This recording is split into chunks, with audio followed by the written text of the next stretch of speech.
Magandang araw, magandang Sabado sa inyong lahat. Sa Pilipinas, yung hapon sa Pilipinas at sa mga kapwa natin OFW. Shout out na kay Ma'am Evelyn dyan sa Canada. Kay Ma'am Veronica Peralta, shout out po sa inyo dyan. At kay Pati Aldabon. Marami pong salamat sa inyong suporta sa mga bagong subscriber po. Marami pong salamat sa inyong suporta. Sa hindi pa nakapag-subscribe, lambing ulit. Kung pwede, subscribe nyo po ang ating YouTube channel. Sa mga lagi pong nagko-comment sa ating mga video, taos puso ako nagpapasalamat po sa inyo kasi talagang nagsusuporta po kayo sa aking mga vlog. Gaya ng sinabi noon na kahit umulan, bumagyo, nandito ho kayo. Thank you po sa inyong lahat. Ha? At ito na yon ang pag-usapan natin ngayon, itong si Ping Lacson. Laglagan pala tong nangyari dito kung bakit siya nag-resign sa Blue Ribbon Committee. Kasi sinabihan daw siya na wala nang tiwala sa kanya ang mga niyang, ano ba to? Nabubulol na naman ako. Sabado. Wala daw tiwala ang kanyang mga kasamahan sa Senado. Sino bang walang tiwala sa kanyang kasamahan? Ang majority ang nagluklok sa kanya, walang tiwala. Tapos ngayon nagre-resign siya kasi ang majority nagluklok sa kanya na magiging Senate Blue Ribbon Committee. Ngayon nag-resign siya kasi ang majority wala daw tiwala sa kanya. Bakit nilagay siya diyan? Kung walang tiwala ang majority. Ano yan? Ingert. Kahit saan talaga, no? Kapag may pera ka, mahirap ka, mayaman ka, may pinag-aralan ka, hindi talaga mawala ang inggit. Siguro ganun ang nangyari sa kanila. Inggitan sila. Ipasok natin ang balita. Kasama na po natin si Senator Panfilo Ping Lacson, Senate President Pro Tempore. Good morning po, Sen Ping. Welcome back po, Victoria po at Zandro. Yeah, Sandro, Victoria, magandang umaga. Sa lahat ng sumusubaybay, magandang umaga rin sa ating lahat. Opo, thank you so much, sir, sa pagpapaunlak po uli sa amin. Sir, it's been almost a week since kayo po ay nag-submit ng inyong resignation letter bilang chairman ng Blue Ribbon Committee. Kumusta po kayo after submitting that? And any chance po na magbago ang isip gaya po ng hiling ng inyong colleagues po sa Senado? Baka malabo na, Victoria. That's beyond me now. Wala na. Pro temp naman, saka meron din akong committing hawak, 2. So doon ako mag-focus. Plus yung budget, magpo-focus ako sa budget. Bakit ayaw nyo na po talaga, sir? Bakit it's a no na talaga? May mga mababigat na dahilan, no? And mas malaki yung kinalaman tungkol sa yung tiwala na dapat pinagkakaloob sa akin ng aking mga kasamahan, lalo na sa mayorya, no? Kasi may mga pahayag na yun nga, nakarating naman sa atin lahat na medyo yung direksyon, yung takbo ng investigation, parang hindi nila gusto. Alam mo si Victoria, as an elected senator, siyempre, nagsisilbi ako at the pleasure of the public, di ba, yung ating mga kababayan. Pero bilang chairperson ng isang komite tulad ng Blue Ribbon, lahat kami, for that matter, we serve at the pleasure of our peers kasi ina-elect kami sa floor. Opo. So kung maramdaman mong walang tiwala yung mga colleagues mo, siguro tama lang na bumitaw ka na lang, malis ka na lang kasi after all, sila yung nag-elect sa akin bilang chairperson ng Blue Ribbon. Sir, ang sabi po ni Senator JV Ejercito, sa tingin po niya ay parang you're losing focus on the real perpetrators and those behind the chaos. Ito po, quote niya, "For me, the scheme that Zaldi and the DPWH pulled off really has to be the focus." Nawala po ba sa focus ang pagdinig ng BRC o Blue Ribbon under your chairmanship, sir? Hindi. Nothing could be further than from the truth kasi yung talaga takbo ng ebidensya, hindi naman ako pwedeng magdikta ng ebidensya. Hindi pwede yung ebidensya yung hihilahin ko kung saan papunta yung investigation. Dapat yung ebidensya ang hihila sa akin at sa komite kung saan pupunta yung direksyon ng investigation. Ganun naman talaga dapat eh. Hindi pwedeng influence ng isang tao yung takbo na ebidensya. Dapat ebidensya lamang ang maghihila sa amin patungo kung saan kami pupunta. Pero naging ganun po ba yung kanilang reaksyon, sir, dahil may mga senador na nadadawit? Rightly or wrongly, ganun talaga naging perception. Kasi nga, maski sa floor, di ba, sa plenaryo, yun ang kanilang mga hinaing doon sa kanilang mga manifestasyon kung bakit na-focus. Mismong yung dating Senate President, si Chis Escudero, yun din ang kanyang hinaing. Si Joel Villanueva, yung ibang mga kasama namin, although nasa minority sila, pero yun na yung naging perception na bakit puro senador na lamang. Hindi pa naman tapos yung investigation. At saka nabanggit na rin yung ilang katunayan sa privilege speech ko nga, yung unang-una. Yung unang pangalan ng congressman, doon na nabanggit doon sa Oriental Mindoro. Masama ang loob niya. Sa interview na to, na masama ang loob niya nga kasi kung may ano pa siya kung saan daw hindi siya nag-ano ng ano sa ebidensya, may mga ebidensya pa siya. Ay nako, mutya ka baliling. Naalala niyo yung baliling? Kaya na magdugtong kung ano ang kulang dong baliling na yon. Maliit pa ako noon yung balita na yun dati na involved to siya sa mutya ka baliling na controversial pala yun na isa rin to siya sa inimbestigahan noon at mayroon pa to siyang palayas-layas noon. Ngayon, dating naglayas ito si Ping Lacson na hinahanap to noon. Ngayon siya na nag-iimbestiga sa mga ganito. Anong klase talaga ang Pilipinas pagdating sa politika. Dating wanted. Wanted yun siya noon nung naglayas siya. Yung Corbito Dasir case. Naglayas siya noon, nagtago. Tapos ngayon, itong flood control, inimbestagahan niya. Ayos talaga ng mga politika talaga sa atin, no? May mga bahid na mga kaso noon, may mga bahid na mga hindi rin magandang ginagawa noon, pero ngayon nag-iimbestiga na. At buti naman, nag-resign siya sa Blue Ribbon Committee. At sila pala mismo naglaglagan. Kasi hindi natin alam kung sino talaga ang may gustong mamuno sa Senate Blue Ribbon Committee. At ito lang yung ma-opinion ko ha. 5 sila dyan pinagpilian. Pero sa ngayon, wala pa ni isa talagang i-confirm na mamuno talaga. Di ko alam kung ito na ba si Erwin Tulfo ang mamuno talaga dyan. Ang galing, no? Outlakson, Erwin Tulfo ang pumalit. Ang galing. Kayo na ang bahalang humusga dyan. Ako, ayoko na magsalita. Baka mamaya maano naman, madugtungan na naman yan sa dila ko. Alam niyo naman, ang dila ko minsan di mapigilan magsalita niya kay Tulfo na yan. Naman, Tapos, itong si Pia Cayetano yata ang tinatarget talaga nilang mamuno. Kaya lang si Pia Cayetano, ayaw din niya. So, ayaw ni Raffy Tulfo, ayaw ni Pangilinan, ayaw ni... Sino pa ba? Ayaw ni Risa Hontiveros, ayaw rin ni... Lalo na si Risa Hontiveros. Ano kayo mangyayari dyan sa Senate Blue Ribbon Committee kapag si Risa Hontiveros ang mamuno dyan?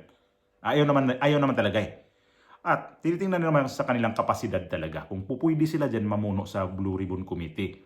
At sila na nga lang sa majority naglaglaga na. At ang sabi ni Lacson nga, kinuwestiyon ang kanyang pag-imbestiga dito sa minority. Natural yun, minority yun Sinabi naman niya. Parang luhi ko yun na ganun ang gagawin ng minority sa mga minority. So, ito ngayon, sila mismo sa majority pala, membro ng majority, sila pala mismo, hindi talaga sila nagkasundo-sundo dito sa kanilang gagawin sa investigasyon na yan sa flood control, sa mga insertion ng budget, kung sino talaga ang pwedeng palabasin nila dyan na mastermind itong nangyari ngayon. So, ang makikita natin dito, palubog itong palubog na itong majority. Kasi umpisa pa lang to sila sa kanilang ngayon, sa kanilang ginagawa. Wala na, kanya-kanya na silang kanya-kanya na ng laglaga na pala to sila. So,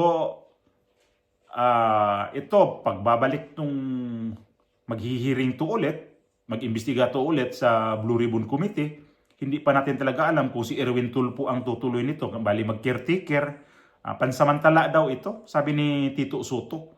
Wala nang gustong humawak dyan para sa akin, na na nga yan, na Okay na nga yun noon sa kay Marcoleta, tinanggal nyo pa. Lahat kayo nagkaisa na tanggalin ito. Ngayon pala, itong majority ngayon, kayo rin pala ang nagkawatak-watak na. Ni isa dyan sa 5 na pwedeng hawak dyan. Wala na kasi katwiran, mayroong mayroon pa silang mga kanya-kanyang hawak na mga committee at napaka-importante mga committee. Kung ganon, kung mayroon kayong mga hawak na committee, kung busy kayo sa sobra sa inyong committee, bakit din niyo ibigay dito kay Lito Lapid? Kasi miyembro naman din to sa sa majority si Lito Lapid. Pahawakan ni Lito Lapid itong Blue Ribbon Committee. No? Ano kaya mangyayari sa Senado kapag si Lito Lapid na mamuno sa Blue Ribbon Committee? Hindi nga nila nagustuhan si Marcoleta na abogado. Hindi nila nagustuhan ito si Ping Lacson na dating PNP chief. Paano kaya si Lito Lapid? Akin lang naman yon na mapatawa lang tayo sa sarili natin na itong majority ngayon, laglagan na sila, labo-labo na. Di na natin alam kung ano talaga ang susunod nilang gagawin ito. Flood control pa ito iniimbestigahan ninyo. Paano kung mayroon na namang panibagong imbestigahan ito sa Blue Ribbon Committee? Na naman to, kanya-kanya na naman kayo dyan na.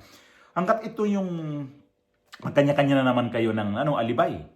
Kanya-kanyang alibay Wala na silang ibang niyan kasi busy kasi mayroon akong hawak na ganito.